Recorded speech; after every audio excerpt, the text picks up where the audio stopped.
So hello yo guys, तो कैसे हैं आप लोग। तो आज की वीडियो में हम लोग बात करने वाले हैं यूडीएम, जो कि है अनस्ट्रक्चर्ड डेटाबेस मैनेजमेंट सिस्टम।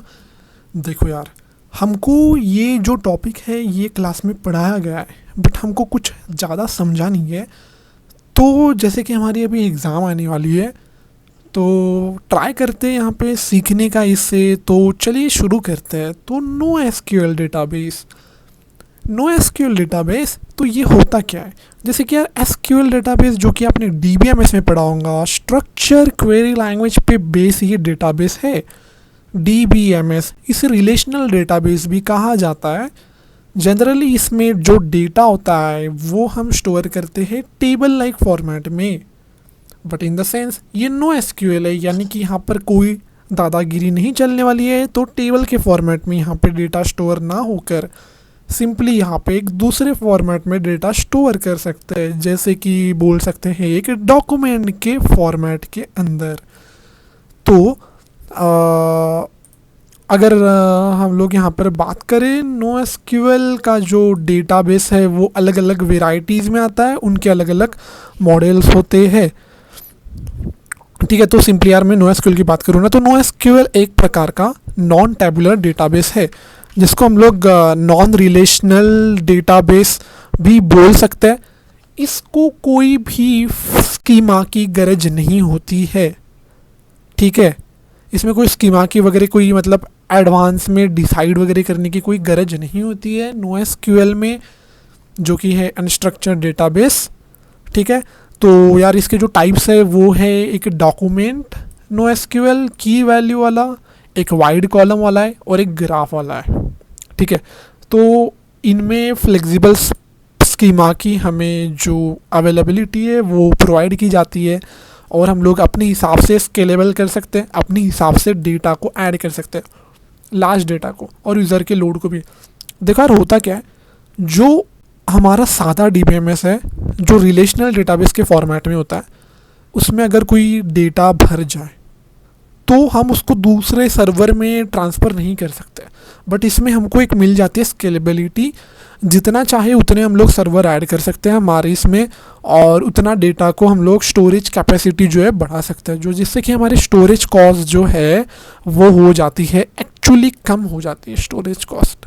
ठीक है, ओके। एंड एप्लीकेशन जो है डेटा, एप्लीकेशन का डेटा जैसे जैसे बढ़ेगा वैसे वैसे क्वेरी भी इंक्रीजेस होंगी, तो उसके लिए स्टोरेज कॉस्ट कम हो जाती है, सिंपल।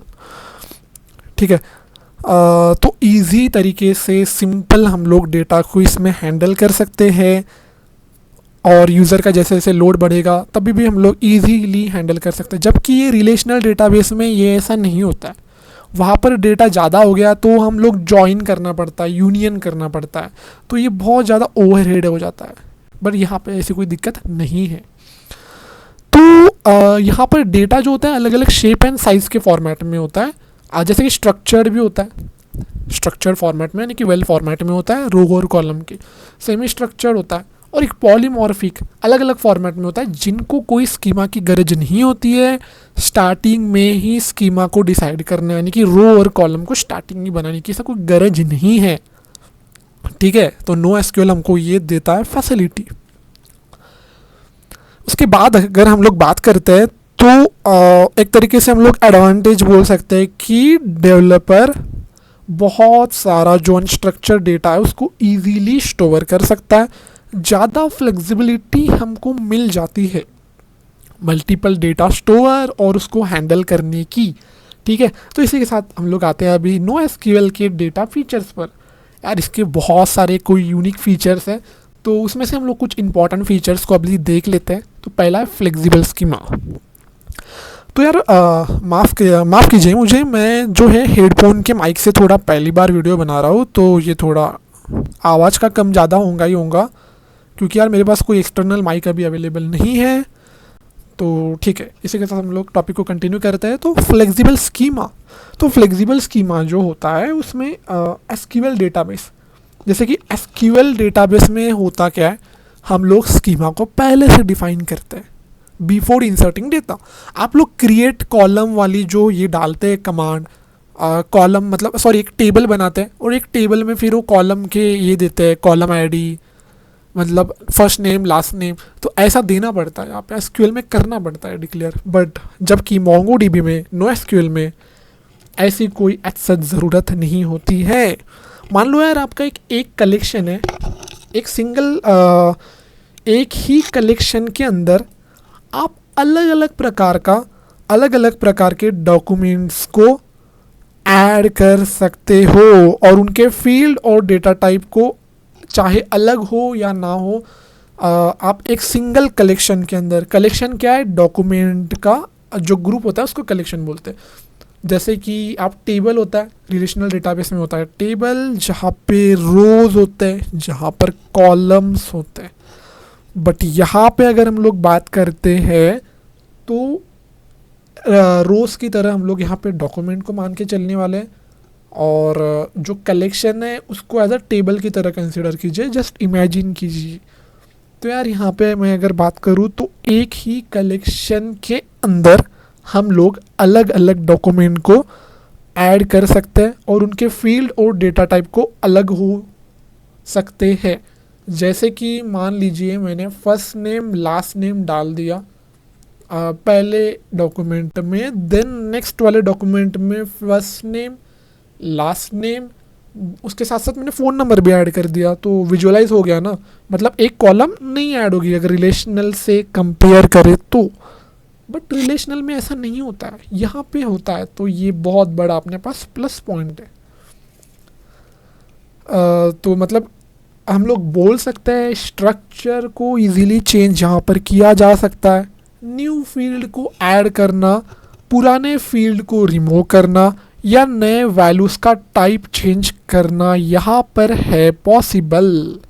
ठीक है, तो डॉक्यूमेंट को किसी भी एंटिटी या फिर ऑब्जेक्ट के स्ट्रक्चर के हिसाब से यहाँ पर किया जा सकता है मैप। ओके, तो जो डॉक्यूमेंट है हमारा उसको किसी भी एंटिटी या फिर ऑब्जेक्ट के हिसाब से हम लोग यहाँ पे सिंपली मैप कर सकते हैं। तो ये इसमें होता है। एंड हम लोग किसी भी जो न्यू फील्ड ऐड कर सकते हैं इसमें, उससे अपडेट कर सकते हैं, रिमूव कर सकते हैं, यानी कि ये देखो ऐड कर सकते हैं, रिमूव कर सकते हैं, कुछ भी कर सकते हैं यार हमारी मर्जी से, मतलब मैनिपुलेट कर सकते हैं डेटा को। तो यहाँ पे एक प्रैक्टिस टिप दी गई है हमारे पास। मतलब यार एक इसका कहना ये है कि एक कलेक्शन के अंदर जो डॉक्यूमेंट का स्ट्रक्चर जो होता है वो सिमिलर होता है, बोलते हैं वो सिमिलर स्ट्रक्चर होता है। एक कलेक्शन के अंदर जो डॉक्यूमेंट्स पड़े होते हैं उनका स्ट्रक्चर सिमिलर होगा।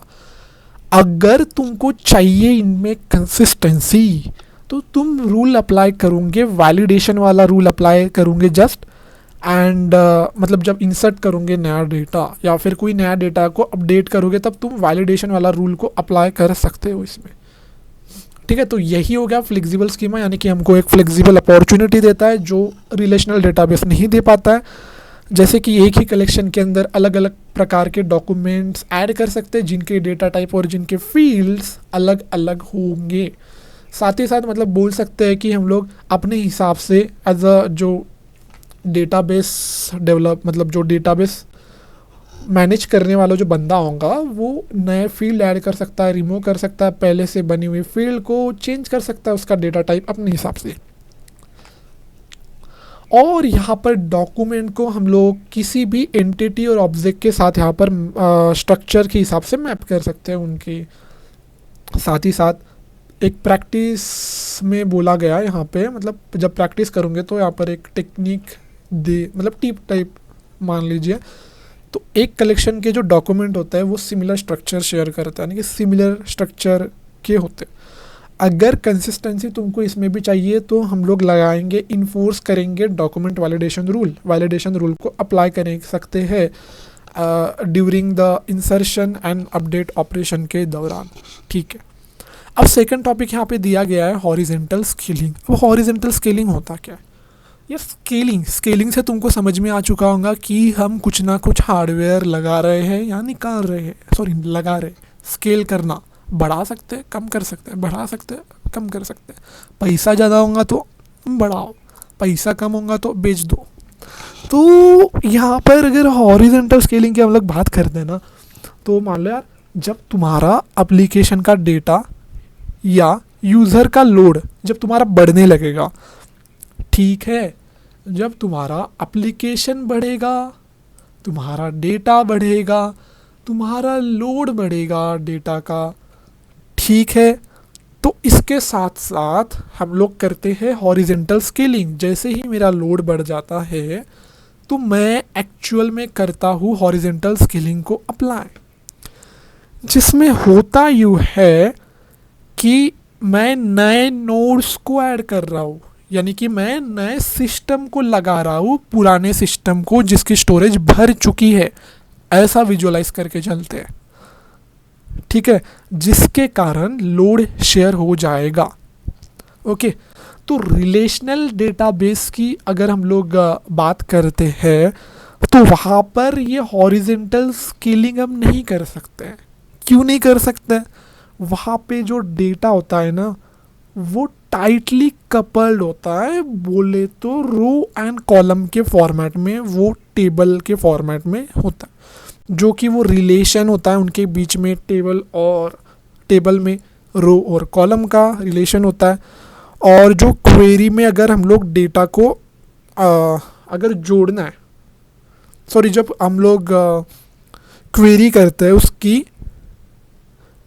क्वेरी में जब हम लोग डेटा को अगर जोड़ने की कोशिश करेंगे, अलग अलग नोड्स में ज्वाइन करने की कोशिश करेंगे, तब वो कॉम्प्लेक्स हो जाता है। यहाँ पर कैसा जॉइंट वगैरह लगाना पड़ता है तुमको, अलग अलग डेटा टाइप यूज़ करोगी ना, तो उनके लिए अलग अलग टेबल तुमको बनाना पड़ेगा और उनको प्राइमरी की और फॉरेन की से तुमको जोड़ना पड़ेगा रेफरेंस के थ्रू। तो ये थोड़ा कॉम्प्लेक्स हो जाता है यहाँ पर हॉरिजेंटल स्केलिंग को लगाना। क्यों? क्योंकि डेटा रिलेशन के फॉर्मेट में यहाँ पर होता है, इसलिए हॉरिजेंटल स्केलिंग लगाना मुश्किल हो जाता है। तो बात करते हैं मोंगोडीबी में हम लोग क्यों लगाते हैं भाई। यहाँ पर रिलेशनली जो डेटा होता है उनमें रिलेशनली एकदम से टाइटली कपल्ड नहीं होता है डेटा, इसलिए हम लोग यहाँ पे हॉरिजेंटल स्केलिंग जो है वो लगा सकते हैं, ठीक है। तो यार अगर हम लोग इसकी बात करते हैं ना, तो इसके हॉरिजेंटल स्केलिंग लगाने के देखो डिफ़िकल्ट होता है रिलेशनल डेटा में, क्योंकि वो स्प्रेडिंग आउट मतलब रिलेटेड रहता है डेटा, ठीक है। और अगर हम लोग अभी बात करते हैं उनको, देखो, this allow them to distribute across the node more simply as query do not have to join them together. तो समझ गया होगा, मोंगोडीबी बोले तो NoSQL में हम लोग क्यों लगा सकते हैं, क्योंकि यहाँ पे डेटा रिलेशनली कपल्ड जॉइंड नहीं होता है, ठीक है। तो हम लोग यहाँ पे ना सिंपली दो टेक्निक को अप्लाई करके लेने की कोशिश करते हैं। एक शार्डिंग होता है जो कि प्रेफर्ड मानी जाती है, और एक रेप्लिका सेट होता है। अब शार्डिंग बोले तो मैं समझाता हूँ तुमको यार। शार्डिंग में क्या होता है, डेटा को हम लोग मल्टीपल नोड्स में या फिर मल्टीपल शार्ड्स के अंदर, ध्यान से सुनना, डेटा को मल्टीपल नोड्स में या फिर मल्टीपल शार्ट्स में डिस्ट्रीब्यूटेड करते हैं। एक डेटा को मल्टीपल शार्ट्स एंड नोड्स में डिस्ट्रीब्यूट करते हैं। और जब क्वेरी करते हैं, मैं क्वेरी टाइप कर दूंगा, तो ये कंबाइनली रिटर्न होगा, यानी कि ये कंबाइन पूरे के पूरे नोड का जो रिक्वायर्ड नोड का डेटा है वो फेच हो जाएगा। मान लो यार मैंने फर्स्ट नेम को डाला है इस वाले नोड में, लास्ट नेम को डाला है इस वाले नोड में, मैं क्वेरी करते वक्त मुझे फर्स्ट नेम लास्ट नेम दोनों चाहिए तो आ जाएगा। जस्ट विजुअलाइज करने के लिए मैंने एग्जांपल दिया ही है। रेप्लिका सेट की अगर बात करते हैं तो डेटा को मल्टीपल कॉपीज़ में रेप्लिकेट करना, रेप्लिका सेट यानी कि रेप्लिकेशन। यहाँ पर दो प्रकार के नोड होते हैं।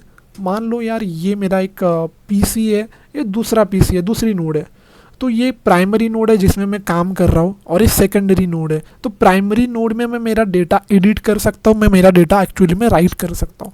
बट जो सेकेंडरी नोड है मैं उसमें डेटा राइट नहीं कर सकता, मैं डेटा को बस रिक्वेस्ट हैंडल कर सकता हूँ, सर्वर की रिक्वेस्ट वगैरह हैंडल कर सकता हूँ, रीड वगैरह कर सकता हूँ, इस तरीके से बोल सकते हैं। पर यहाँ पे रिक्वेस्ट हैंडल करेंगे और यहाँ पर राइट करेंगे अगर मेरे पास दो नोड है तो, प्राइमरी और सेकेंडरी, ठीक है। रेप्लिका सेट में, तो रेप्लिका सेट में डेटास की मल्टीपल कॉपीज़ बनाई जाती है जिन्हें हम लोग रेप्लिका के नाम से जानते हैं। प्राइमरी नोड और सेकेंडरी नोड दोनों प्रकार के नोड होते हैं, जहाँ पर प्राइमरी नोड राइट हैंडल करता है, मतलब राइट ऑपरेशन हैंडल करता है, और सेकेंडरी नोड हमारा रिक्वेस्ट हैंडल करता है सिंपली। ठीक है, ओके। तो मोंगोडीबी में हमको ये सब कुछ जो है हॉरिजॉन्टल स्केलिंग अचीव की जाती है, इनबिल्ट होता है, ये आपको किसी की आवश्यकता नहीं होती करने की, कुछ कन्फिगर वगैरह करने की, रेप्लिका सेट बोलो या शार्डिंग बोलो, विदाउट एनी मैन्युअली कन्फिगरेशन ये ऑटोमेटिकली हो जाता है। अब भैया जी तीसरी प्रॉपर्टी हम लोग क्या पढ़ रहे हैं, फीचर्स या फिर प्रॉपर्टीज बोल सकते हैं। तो यार तीसरी प्रॉपर्टी आती है fast query due to data model. Fast query due to data model, data model की सहायता से फास्ट क्वेरी हो रही है, ऐसा कुछ तो भी यहाँ पे हो रहा है। तो चलिए देखते हैं यहाँ पर हो क्या रहा है। तो एक्चुअली में मोंगोडीबी का जो डेटा मॉडल होता है वो फास्ट क्वेरी के लिए एग्जैक्टली ऑप्टिमाइज किया गया है। अगर मैं बात करूँ मोंगोडीबी का जो डेटा मॉडल है, मोंगोडीबी का जो डेटा मॉडल है उसको हमने एज अ फास्ट क्वेरी के लिए ऑप्टिमाइज किया है। ठीक है, मोंगोडीबी के डेटा मॉडल को।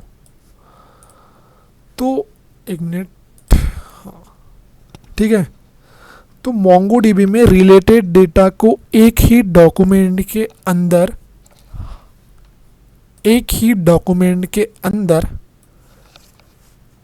एम्बेड कर सकते हैं, चिपका सकते हैं, instead of splitting them into the multiple tables. Multiple tables में क्यों स्प्लिट करना भाया, सिंगल डॉक्यूमेंट में ही हम लोग लगा सकते हैं। बट इन आपको जैसे कि बताऊंगा इसमें काय में रिलेशनल डेटाबेस में जो कि DBMS में होता है, उसमें हम लोग को स्प्लिट करते हैं अलग अलग टेबल को, यूनियन और जॉइन ऑपरेशन के थ्रू हम लोग उनको कंबाइन करने की कोशिश करते हैं, साथ में एक्सेस करने की कोशिश करते हैं। तो जो एम्बेडेड डॉक्यूमेंट होता है, एम्बेडेड डॉक्यूमेंट का जो रिलेशन होता है वो डायरेक्टली स्टोर करता है। एम्बेडेड डॉक्यूमेंट का रिलेशन को यहाँ पर डायरेक्टली स्टोर किया जाता है, जिससे कि क्वेरी हो जाती है हमारी फास्ट। ओके, तो यार मान लो एक कभी कभी होता क्या है, रिलेटेड डेटा को अगर मैंने दूसरे जगह डाल दिया, मान लो फर्स्ट नेम को लास्ट नेम को एक नोड में, और मान लो मैंने कॉलेज का नाम दूसरे नोड में डाल दिया, बट दोनों रिलेटेड डेटा है, मैं जब उनको एक्सेस करने की कोशिश करूँगा तो ये दोनों रेफरेंस के थ्रू एक दूसरे के साथ रहेंगे लिंक। ठीक है, ये दोनों रेफरेंस के थ्रू एक दूसरे के साथ एक्चुअल में लिंक रहेंगे।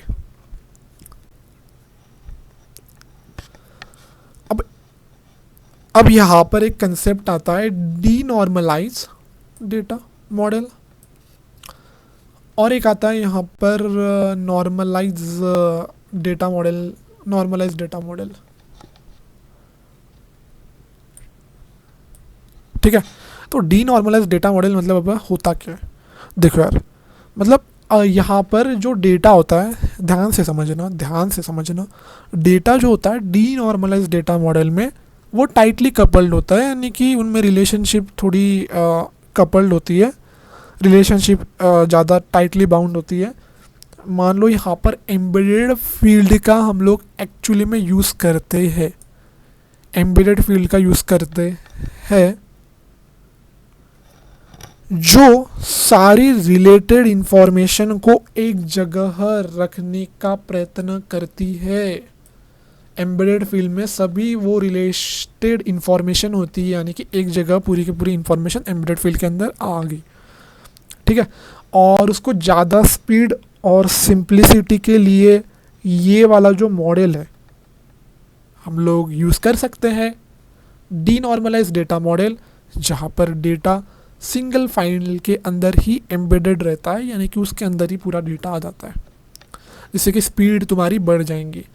जबकि हम लोग बात करते हैं नॉर्मलाइज डेटा मॉडल की, तो नॉर्मलाइज डेटा मॉडल में थोड़ा लूजली कपल्ड बोल सकते हैं इसको। यहाँ पे मान लीजिए एक रेफरेंस के थ्रू हम लोग डेटा को लिंक करने की कोशिश करते हैं, रेफरेंसेस की सहायता से डॉक्यूमेंट को एक दूसरे से कनेक्ट करते हैं और डेटा डुप्लीकेशन भी यहाँ पे अवॉइड होती है रेफरेंस का यूज़ करके। ठीक है, तो इस तरीके से हम लोग फास्ट क्वेरीज करा सकते हैं due to data model. Simply यहाँ पे हमने पढ़ा क्या, एक बार थोड़ा समराइज कर देता हूँ। देखो यार, मोंगोडीबी का जो डेटा मॉडल है वो मतलब फास्ट क्वेरीज के लिए स्पेशली ऑप्टिमाइज है किया गया है, मान लो। ठीक है, तो मोंगोडीबी में ना हमको रिलेटेड प्रकार के डेटा को एक्सेस करना थोड़ा आसान हो जाता है, क्योंकि एम्बेडेड रहता है एक ही इसके अंदर, ना कि वो मल्टीपल टेबल में स्प्लिट होता है। ठीक है, तो इसलिए इसके डेटा को, मोंगोडीबी के अंदर के डेटा को हम लोग आसानी से स्पीड में यूज़ कर सकते हैं, एक्सेस कर सकते हैं। ठीक है, एम्बेडेड डॉक्यूमेंट का जो मतलब रिलेशन होता है वो डायरेक्टली वो मतलब हमारे पास रहता है, स्टोर रहता है, जिसके कारण हम लोग फास्टर तरीके से हमारी क्वेरी को एक्सेस कर सकते हैं। और मान लो कभी कभी वो एम्बेडेड नहीं हुआ, दूसरे जगह पे स्टोर है, दूसरे नोड में स्टोर है, तो उनको हम लोग रेफरेंस के थ्रू करने वाले हैं लिंक। रेफरेंस की सहायता से हम लोग उनको जस्ट कॉल कर सकते हैं जब क्वेरी जब आएंगी, दूसरे नोड का डेटा भी, रिलेटेड वाला डेटा। ठीक है, और इसमें दो प्रकार के मॉडल है, एक डीनॉर्मलाइज्ड मॉडल जो कि एम्बेडेड फील्ड में सारी की सारी रिलेटेड इन्फॉर्मेशन को रखता है, जिससे कि स्पीड जो होती है डेटा को एक्सेस करने की, सिंप्लिसिटी जो है वो बढ़ जाएगी। और अगर मैं बात करूँ यहाँ पर नॉर्मलाइज डेटा मॉडल की, तो यहाँ पर रिलेशन रेफरेंसेस के थ्रू जो डेटा होता है वो लिंक होता है, और रेफरेंसेस की सहायता से हम लोग डुप्लीकेशन वाले जो डेटा होते हैं उसको एग्जैक्टली अवॉइड भी कर सकते हैं। ठीक है, उसके बाद यहाँ पे आता है ease of use for developer. अब ये ईजी क्यों हो जाता है, तो इसके बारे में चर्चा करते हैं। तो मोंगोडीबी जो होता है वो डेवलपर को एक ईजी टू यूज़ एक इन्वायरमेंट प्रोवाइड करता है जो कि स्केलेबल होता है। ठीक है, तो जो कि एक स्केलेबल टाइप फ्लेक्सिबल होता है, स्केलेबल बोलो, एक इन्वायरमेंट प्रोवाइड करता है। ठीक है, तो मोंगोडीबी डेवलपर्स के लिए एक कन्वीनियंट ऑप्शन है जो कि ईजी है बहुत, क्योंकि इसमें स्केलेबिलिटी फैसिलिटी प्रोवाइड की है और flexible schema, pre defined schema करने की कोई गरज नहीं है। और जैसे कि हाई अवेलेबिलिटी वाले जो इंटरनेट वाले जो एप्लीकेशन होते हैं वो हम लोग आसानी से बना सकते हैं इसमें। ठीक है, तो मोंगोडीबी यहाँ पे बोला गया है कि एक प्रकार से एक डॉक्यूमेंट डेटाबेस है। डॉक्यूमेंट डेटाबेस जो होता है वो जेसन लाइक फॉर्मेट में स्टोर होता है। जेसन बोले तो जावास्क्रिप्ट ऑब्जेक्ट नोटेशन, बोले तो भाया जो तुम लोग यूट्यूब पे जो एड ब्लॉक करने के लिए जो एक्सटेंशन यूज़ करते हो ना, वो जेसन स्क्रिप्ट के थ्रू लिखा गया है। ठीक है, सिंपल एग्जांपल दूँ तो, और तुम एपीआई वगैरह अगर थोड़ा बैकएंड का टेक्निकल नॉलेज है, एपीआई जब यूज़ करते हो तो वो जेसन के फॉर्मेट में ही वो लिखा होता है, वो कॉल होता है। ओके, तो मोंगोडीबी में एग्जैक्टली एक फ्लेक्सिबल स्कीमा वाला अप्रोच है, रिजिड नहीं होता भाई साहब। ये डेटा मॉडल को हम लोग यहाँ पर पहले से ही डिफ़ाइन करने की कोई गरज नहीं होती है, लाइक रिलेशनल डेटाबेस, अनलाइक इन रिलेशनल डेटाबेस जहाँ पे करना पड़ता है, ज़बरदस्ती है। तो हमारी technical development team agile model को यूज़ करके, अजाइल मेथड को यूज़ करके अपने हिसाब से चेंजेस कर सकती है, एडजस्ट कर सकते हैं। और यहाँ पर ना ड्राइवर्स जो होता है इसके आसानी से अवेलेबल हो जाते हैं हर एक प्रोग्रामिंग लैंग्वेज में, जिसके कारण डेवलपर को बिना कुछ कॉन्फ़िगरेशन के ही एप्लीकेशन फास्टली बिल्ड कर सकते हैं बैकएंड का with the help of MongoDB. ठीक है, उसके बाद आता है यहाँ पर types of no SQL database. तो टाइप से इसके जैसे कि हमने यहाँ पर देखा था, document, key value, wide column और ग्राफ। चलिए इसको जल्दी से देख लेते हैं। तो यार type of no SQL database में यहाँ पर 4 मेजर प्रकार के टाइप्स यहाँ पर आए हुए हैं, डॉक्यूमेंट डेटाबेस, की वैल्यू डेटाबेस, वाइड कॉलम और ग्राफ। पहला देखते हैं डॉक्यूमेंट डेटाबेस। डॉक्यूमेंट डेटाबेस जो होता है यहाँ पर, जिसमें डेटा जो होता है वो जेसन फॉर्मेट में स्टोर होता है भाया, जिसका फुल फॉर्म है जावास्क्रिप्ट का ऑब्जेक्ट नोटेशन। ओके, यहाँ पर डेटा जो होता है वो फील्ड एंड वैल्यूज़ के फॉर्मेट में स्टोर होता है। वैल्यूज़ की बात करें तो वैल्यूज़ हमारे पास इतने टाइप्स के वैल्यूज़ है, स्ट्रिंग है, नंबर है, बुलियन है, एरे है, ऑब्जेक्ट है। साथ साथ यहाँ पर एक बात कही गई है, जो डॉक्यूमेंट जो होता है, डॉक्यूमेंट जो होता है वो डायरेक्टली मतलब जो एप्लीकेशन का जो डेटा ऑब्जेक्ट का होता है उससे सिमिलर टाइप लगता है, ठीक है, सिमिलर टाइप बिहेव करता है। डॉक्यूमेंट जो होता है वो डायरेक्टली एज ए बिहेव करता है जो डेटा ऑब्जेक्ट जैसा, मतलब जो एप्लीकेशन वाला जो डेटा ऑब्जेक्ट लगता है उसी के जैसा सेमली फील आती है डॉक्यूमेंट्स की, ठीक है।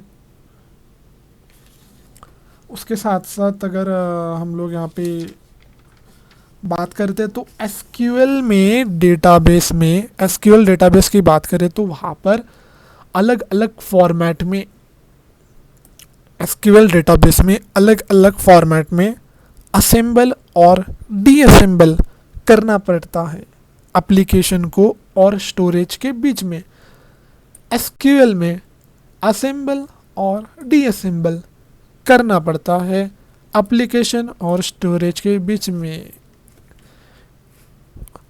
मतलब एसक्यूएल का थोड़ा ये नुकसान दिख रहा है मुझे, जहाँ पे असेंबल डीअसेंबल करना पड़ता है बार बार एप्लीकेशन स्टोरेज, एप्लीकेशन यानी कि मान लो क्लाइंट साइड है और स्टोरेज सर्वर साइड है, तो वो असेंबल डीअसेंबल होता रहता है बार बार। इस तरीके से हम लोग एज्यूम कर सकते हैं। मेरे को इसका नहीं पता है, एग्जैक्टली मीनिंग नहीं पता, और यहाँ पर भी थोड़ा समझ में नहीं आ रहा है कि यहाँ पर मतलब बोला गया है कि डॉक्यूमेंट जो होता है एज मतलब स्टोर हो जाए, मतलब जो एप्लीकेशन का जो object like similar type behave करता है। इस लाइन का अर्थ मेरे को ये समझ में आया, और इस लाइन का अर्थ मेरे को समझ में नहीं आया तो मैं गलत सलत नहीं बताना चाहूँगा। और बाकी यहाँ पर डॉक्यूमेंट डेटाबेस जो है बहुत ज़्यादा पॉपुलर है डेवलपर भाइयों के बीच में। क्यों पॉपुलर है? क्योंकि यार उनका जो स्ट्रक्चर है वो इजीली हम लोग चेंज कर सकते हैं, आसानी से कर सकते हैं। हमारे मन में आ गया तो हम लोग चेंज कर सकते हैं।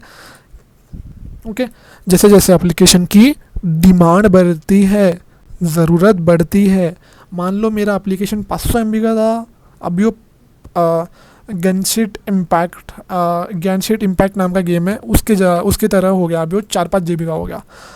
तो उतना अगर बढ़ गया तो मेरे को यार एक और नोड कनेक्ट करना पड़ेगा, एक्स्ट्रा नोड कनेक्ट करना पड़ेगा। तो मैं यहाँ पे ये कर सकता हूँ, क्या बढ़ा सकता हूँ। तो मेरे को सिंपली क्या करना पड़ेगा, अगर मेरे को स्ट्रक्चर में कुछ चेंजेस करना है, जैसे जैसे एप्लीकेशन की ज़रूरत बढ़ती है, मतलब कुछ स्ट्रक्चर में हम लोग चेंजेस कर सकते हैं। तो स्ट्रक्चर में चेंजेस करने के लिए हमको डेटाबेस एडमिनिस्ट्रेटर वाले भैया को करना पड़ता है कॉल। ये भैया ही हमको एक्चुअली में डेटा में जो स्ट्रक्चर में जो चेंजेस करना है डेटाबेस के स्ट्रक्चर में, वो मदद कर सकते हैं डेटाबेस एडमिनिस्ट्रेटर के थ्रू। तो मतलब कि एक पॉपुलर होता है डॉक्यूमेंट डेटाबेस डेवलपर के अमाउंट, जहाँ पे स्ट्रक्चर जो होता है वो चेंज किया जा सकता है। एप्लीकेशन की जैसे जैसी डिमांड बढ़ती है उसके हिसाब से हम लोग स्ट्रक्चर चेंज कर सकते हैं। डेटाबेस एडमिनिस्ट्रेटर की मदद लगती है इसमें डेटाबेस में के स्ट्रक्चर में चेंजेस करने के लिए। हाँ, लग सकता है, थोड़ा टाइम कंज्यूमिंग है, तुमको लग सकता है, पर हमको तो पढ़ने से मतलब है यार। तो मान लो यार स्केल करना ना यहाँ पर स्पेशली ईजी हो जाता है, थोड़ा ईजी होता है, स्पेशली जब डेटा जो होता है तुम्हारा वॉल्यूम में मतलब बढ़ता, या फिर जब डेटा वॉल्यूम और ट्रैफिक दोनों बढ़ता है। तो यहाँ पर MongoDB जो कि NoSQL है, NoSQL में थोड़ा ईजी हो जाता है, जहाँ पर हम लोग स्केल आउट आर्किटेक्चर का यूज़ कर सकते हैं, जो लार्ज एप्लीकेशन के लिए सही है। मान लो स्केल करना यहाँ पे ईजी हो जाता है, क्यों? जब डेटा वॉल्यूम और ट्रैफिक के साथ दोनों के साथ इंक्रीज होता है, तब जनरली हम लोग स्केल आउट आर्किटेक्चर का तब यूज़ करने वाले हैं, जिसके साथ साथ हम लोग लार्ज एप्लीकेशन के लिए डेटा को स्केल कर सकते हैं। अपने हिसाब से स्केल आउट कर सकते हैं। उसके बाद है की वैल्यू डेटाबेस। की वैल्यू डेटाबेस ये सिंपल टाइप का डेटाबेस है जहाँ पर हर एक आइटम के पास रहने वाली है की के फॉर्मेट में डेटा और वैल्यू के फॉर्मेट में डेटा। की बोले तो साबी वाला की बोल सकते हैं, कंसिडर कर सकते हैं। वैल्यूज़ बोले तो वैल्यूज़, ओके वैल्यूज़ बोले तो वैल्यूज़। तो यहाँ पर एग्जैक्टली की को हम लोग एज अ सेकंड नेम है इसका एट्रीब्यूट नेम, थोड़ा याद रखना है इसको। की और एट्रीब्यूट नेम सेम है। और वैल्यूज़ जो है वो वैल्यूज़ हो सकती है, किसी भी फॉर्मेट में हो सकती है, स्ट्रिंग फॉर्मेट में, इंटीजर फॉर्मेट में, बुलियन फॉर्मेट में, किसी भी फॉर्मेट में तुम लोग डेटा टाइप के फॉर्मेट में वैल्यूज़ को दे सकते हो।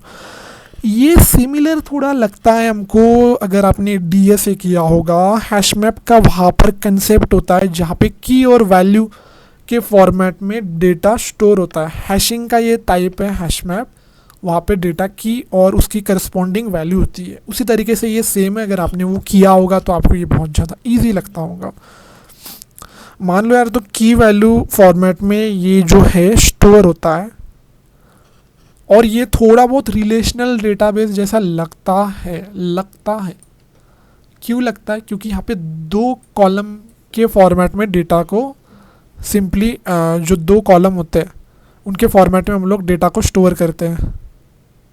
2 फॉर्मेट, हाँ 2 कॉलम के फॉर्मेट में हम लोग डेटा को स्टोर करते हैं, इसलिए वो एज अ लगता है कि रिलेशनल डेटाबेस होगा, थोड़ा बहुत सिमिलर टाइप लगता है। यहाँ पे कुछ एग्जांपल दिया गया है यार। एग्जांपल है कुछ स्टेट, मान लो यार की है मेरी नेम, की मेरी नेम है तो वैल्यू उसका एक्चुअल नेम रहेगा। की मेरी कॉलेज है तो वैल्यू उसका कॉलेज का नेम GHRCMN। ओके, इसका यूज़ केस कहाँ पर होता है? तो ये शॉपिंग कार्ट में होता है, जो हम लोग शॉपिंग वगैरह करते हैं। मान लो कि एक प्रोडक्ट है तो वैल्यू उस प्रोडक्ट की प्राइस है। Okay, that's the simple example. तो वाइड कॉलम का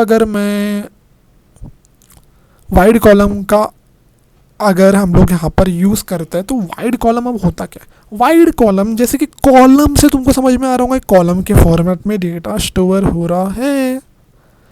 चलो यार, इसको थोड़ा गड्ढा खोद के समझते हैं क्या होता है। तो वाइड कॉलम तो एग्जैक्टली वाइड, जैसे कि तुमको बताऊँ यार, डेटा जो होता है वो स्टोर होता है टेबल के फॉर्मेट में। यहाँ पर डेटा टेबल के फॉर्मेट में होता है हमारा स्टोर, जिसमें होते हैं रो, जिसमें होते हैं डायनामिकली कॉलम। ओके, तो डेटा एक्चुअली हमारा टेबल के फॉर्मेट में स्टोर होता है, जहाँ पे रोज़ होते हैं और जहाँ पे कुछ डायनेमिक कॉलम होते हैं। ये ऐसा नहीं लग रहा है कि ये रिलेशनल डेटाबेस है, नहीं भाई। रिलेशनल डेटाबेस में क्या होता है, एक्चुअली में डेटा को तुम लोग एज अ स्टोर करते हो रोज़ के फॉर्मेट में और उसको रो बाय रो रीड करते हो। मान लो यार एक टेबल है, तो टेबल के अंदर फर्स्ट नेम है, तो फर्स्ट नेम है जॉन डोए, उसके हिसाब से फिर तुम उसका पूरा डेटा रिकॉर्ड एक्सेस करते हो। बट यहाँ पे ऐसा नहीं होता है, यहाँ पे तुम लोग कॉलम के फॉर्मेट में तुम लोग डेटा को एक्सेस करते हो। ठीक है, तो कॉलम के फॉर्मेट में जब तुम डेटा को रीड करते हो तो वो तुम्हारे लिए आसान हो जाता है, ज़्यादा मेमोरी कंज्यूम नहीं करता है। बट मैं एक बात बता दूँ, जब तुम लोग कॉलम के फॉर्मेट में डेटा को राइट करोगी, यानी कि कॉलम फॉर्मेट में रादर देन रो फॉर्मेट, अगर तुम कॉलम फॉर्मेट में डेटा को राइट करने जाते हो, लिखने जाते हो, तो उसमें टाइम कॉम्प्लेक्सिटी बहुत ज़्यादा लगती है, वो कॉम्प्लेक्स हो जाता है। तो यही इसका एक तरीके से हम लोग बोल सकते हैं डिसएडवांटेज। जबकि मैं रिलेशनल डेटाबेस की बात करूँ, ऐसी कुछ प्रॉब्लम से ये सफ़र नहीं करता है। क्यों भाई? क्योंकि यहाँ पे रो के फॉर्मेट में हम लोग डेटा को इंसर्ट करते हैं, पर जब रीड करते हैं थोड़ा यहाँ पे दिक्कत जाता है रिलेशनल डेटाबेस में, और यहाँ पे राइट करने में दिक्कत जाता है वाइड कॉलम में, और यहाँ पे रीड करने में दिक्कत जाता है रिलेशनल डेटाबेस में। दोनों का उल्टा कर देने का।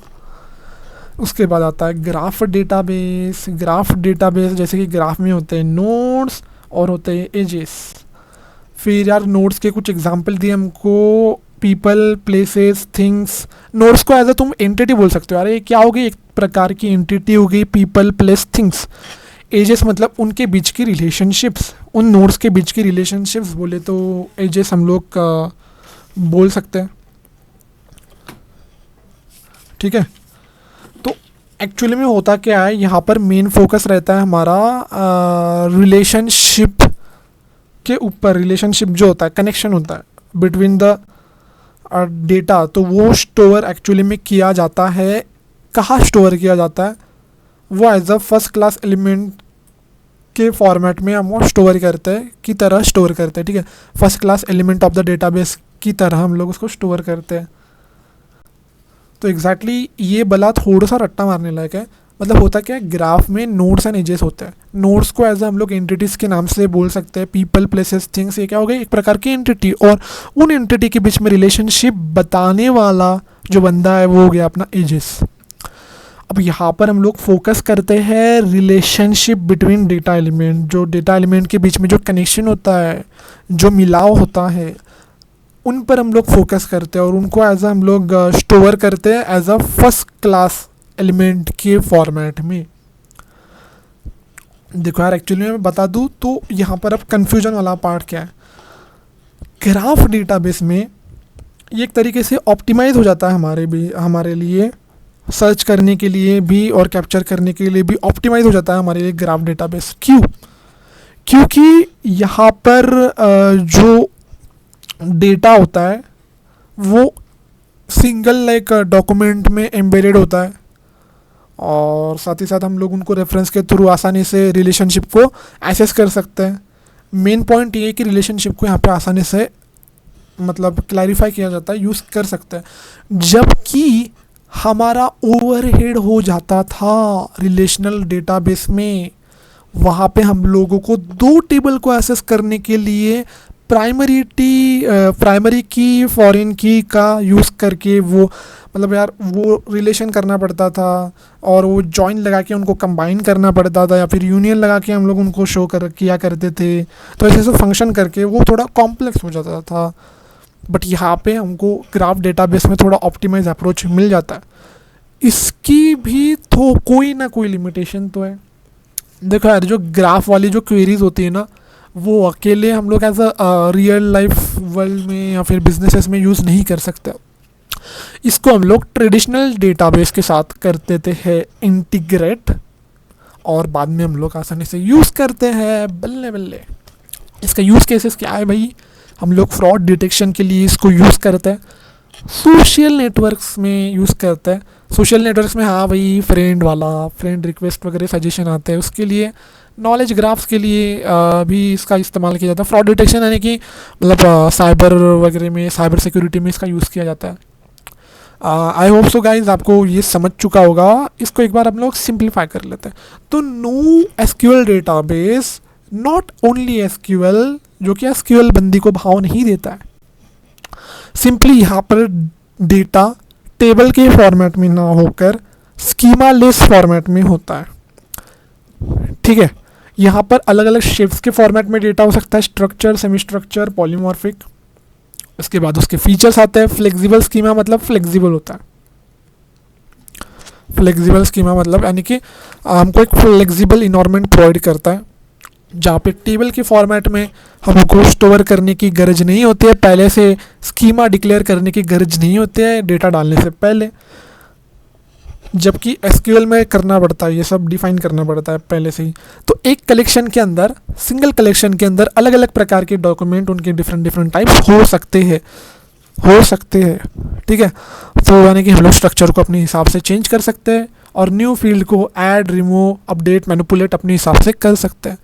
साथ ही साथ एक डॉक्यूमेंट के अंदर जो एक कलेक्शन के अंदर जितने सारे डॉक्यूमेंट्स होंगे वो सिमिलर स्ट्रक्चर के होंगे, और उनको थोड़ा सा कंसिस्टेंसी चाहिए तो हम लोग वैलिडेशन रूल को अप्लाई कर देंगे जब अपडेट करना हो कलेक्शन को और इंसर्ट करना हो तब।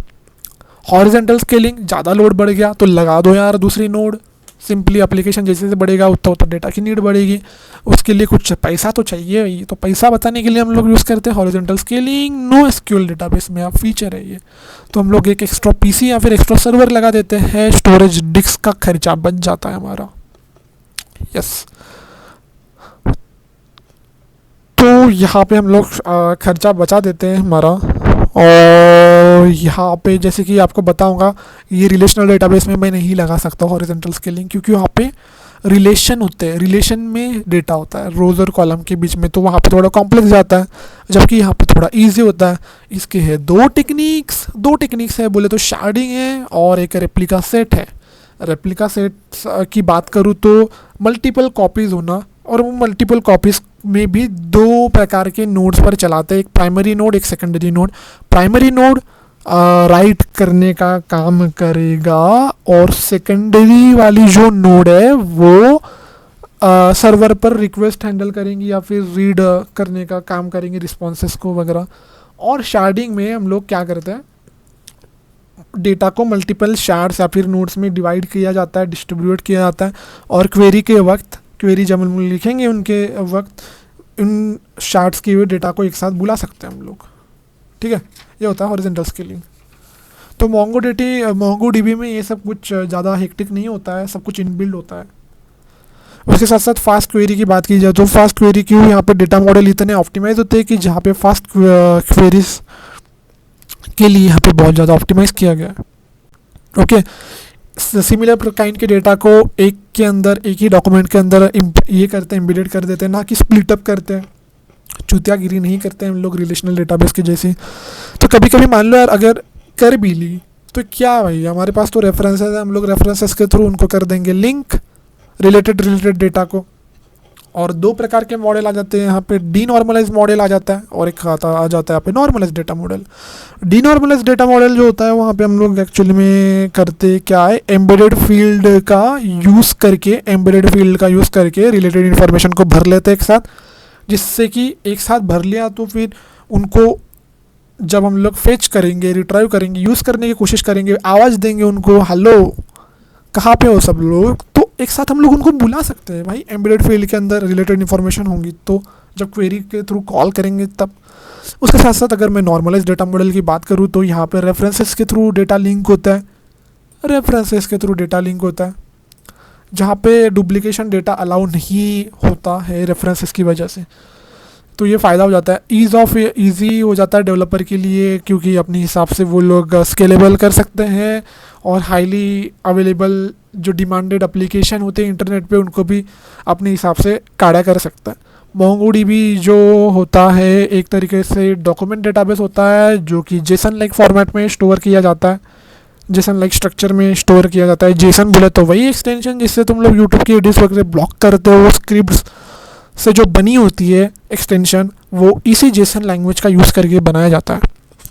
मोंगोडीबी की बात करें तो यार ये फ्लेक्सिबल स्कीमा प्रोवाइड करता है, रिजिड नहीं होता है, तो डेवलपमेंट टीम को चला जाता है थोड़ा आसान। अजाइल प्रोसेस का यूज़ करके अपने हिसाब से डेटा को मॉडिफाई कर सकता है, स्कीमा को मॉडिफाई कर सकता है। सभी मेजर प्रोग्रामिंग लैंग्वेज के लिए ड्राइवर्स इजीली अवेलेबल हो जाते हैं, तो डेवलपर को काम ज़्यादा करने की आवश्यकता नहीं है। डायरेक्टली कुछ एप्लीकेशन बना सकते हैं बिना कुछ कॉन्फ़िगरेशन में टाइम पास की बगैर। तो टाइप्स आ जाते हैं यहाँ पे, टाइप्स है यहाँ पे 4 की value database, wide column database, graph database और डॉक्यूमेंट जो होता है वो जेसन लाइक फॉर्मेट में स्टोर होता है, वही एक्सटेंशन वाला, जहाँ पे फील्ड और वैल्यू के फॉर्मेट में हर एक डॉक्यूमेंट में 2 पेयर होते हैं, फील्ड और वैल्यू।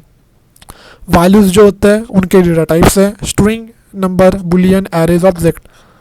और जो डॉक्यूमेंट होता है वो एज अ सिमिलर बिहेव करते हैं, जो डॉक्यूमेंट होते हैं वो डायरेक्टली जो एप्लीकेशन के जो डेटाबेस के जो ऑब्जेक्ट होते हैं ना, डॉक्यूमेंट एप्लीकेशन के जो ऑब्जेक्ट होते हैं, डॉक्यूमेंट एप्लीकेशन के जो ऑब्जेक्ट होते हैं उसके टाइप ही लगते हैं। और एसक्यूएल डेटा को हम लोग असेंबल डीअसेंबल करते रहते हैं एप्लीकेशन और स्टोरेज के बीच में। ये पॉपुलर है, अपने हिसाब से अपने मर्जी से अपन कर सकते हैं। स्ट्रक्चर जैसे जैसे डिमांड बढ़ेंगी वैसे वैसे हम लोग ऐड कर सकते हैं।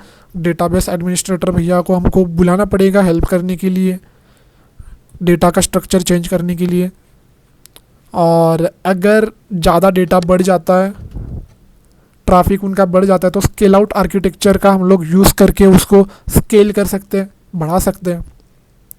की वैल्यू में की और वैल्यू के फॉर्मेट में डेटा होता है, वैल्यू के अलग अलग टाइप्स होते हैं। ये देखो, स्ट्रिंग, नंबर, बुलियन, एरे और ऑब्जेक्ट डेटा टाइप होते हैं वैल्यू के। और की नॉर्मली की को हम लोग बोल देते हैं एट्रीब्यूट नेम। ओके, और ये रिलेशनल डेटाबेस की तरह लगते हैं क्योंकि यहाँ पे दो कॉलम होते हैं, एक एट्रीब्यूट की वाला और एक वैल्यू वाला, इसलिए फील होते हैं पर होते नहीं एग्जैक्टली। शॉपिंग कार्ट मान लो यार, एक में मैंने नाम मेरे को लेना है कुछ गेमिंग पीसी, वो हो गया मेरा की और वैल्यू हो गया मेरा पैसा 1 लाख। फिर आ गया वाइड कॉलम। वाइड कॉलम में कॉलम के फॉर्मेट में डेटा जो होता है वो स्टोर होता है, टेबल, रो और डायनामिक कॉलम। तो रिलेशनल डेटाबेस में डेटा स्टोर होता है रो के फॉर्मेट में और फेच भी होता है रो के फॉर्मेट में, बट यार वो थोड़ा कॉम्प्लेक्स होता है रीड करना, राइट करना आसान होता है इन्हें। जबकि वाइड कॉलम में बिना किसी मेमोरी कंज्यूम किए रीड करना आसान होता है। यहाँ पे रीड करना आसान नहीं होता, यहाँ पे रीड करना आसान होता है वाइड कॉलम में। बट वाइड कॉलम में जब हम लोग राइट करते हैं तब हमारी लग जाती है पूरी की पूरी। ये इसका ये है। उसके बाद ग्राफ डेटाबेस में नोड्स और एजेस के फॉर्मेट में डेटा स्टोर होता है। नोड्स को एंटिटीज बोल सकते हैं, people place things. Edges relationship को डिराइव करते हैं, फोकस करते हैं रिलेशनशिप बिटवीन डेटाबेस पर, एंड उसको एज अ डिराइव करते हैं हम लोग first class element of database के फॉर्मेट में उन कनेक्शंस को। और ये ऑप्टिमाइज होता है ग्राफ डेटाबेस क्योंकि यहाँ पे जॉइन वगैरह करने का हिपड़ा नहीं होता है, यहाँ पे होता है हिपड़ा रिलेशनल डेटाबेस में। और रियल वर्ल्ड में ग्राफ क्वेरीज को हम लोग यूज़ नहीं कर सकते हैं, इनको ट्रेडिशनल डेटाबेस के साथ ही काम करना पड़ता है, नहीं तो नौकरी से निकाल दिया जाएगा। यूज़ केसेस इनके ये होते हैं कि फ्रॉड डिटेक्शन के लिए इसको यूज़ किया जाता है, सोशल नेटवर्किंग के लिए और नॉलेज ग्राफ्स के लिए। तो आगे हम लोग पढ़ेंगे वैल्यूज़ ऑफ रिलेशनल डेटाबेस।